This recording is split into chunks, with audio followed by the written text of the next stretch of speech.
Oh, besar. Nampak hasil apa? Hasil nyuluh.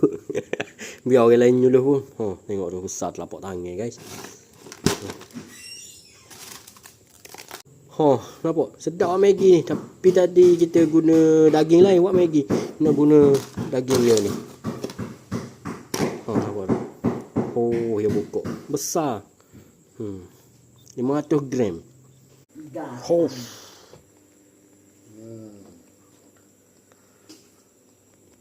Bismillahirrahmanirrahim.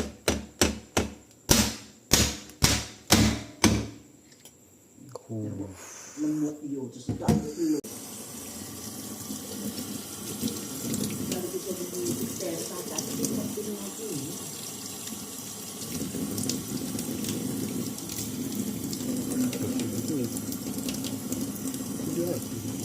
Abang segit dia ke?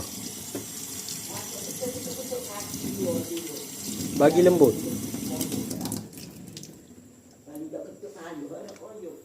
Kan, lagi ia akan masuk dalam sini.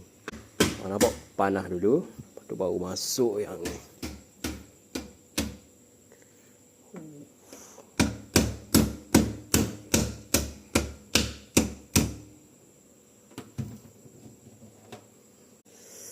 Oh, tengok besar kuali ni seekor. Lepas ada 5 ekor tu tak muat kok.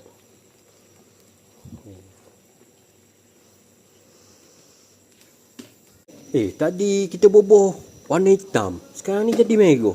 Warna kata ni boleh makan ke tak risau ni. Tadi kita boboh warna hitam. Oh, sekarang ni jadi warna merah begini. Boleh makan ke tak ni kata ni. Guys, cuba korang tengok. Tadi yang mana tengok video awal tadi, nampak ke warna hitam kan? Sekarang ni jadi warna green ni ketam. Apa boleh makan ke tak ketam ni? Nampak tu. Kau tak boleh makan. Masuk. Tak apalah, tak boleh makan pun. Kita rendam Maggi lah. Teh ni kita letak sini. Rasanya boleh makan ni, campur dengan telur dah ni. Rasanya lah. Buat dia tu. Tak apalah warna merah pun.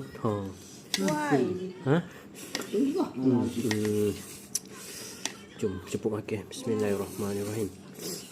Saya panas itu. Tak masin ke? Makan tadi.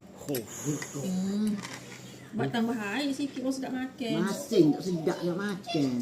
Lepas air sikit duk. Asalnya sebab ia boboh warna kot. Tu yang jadi masin. Boleh. Tu kan.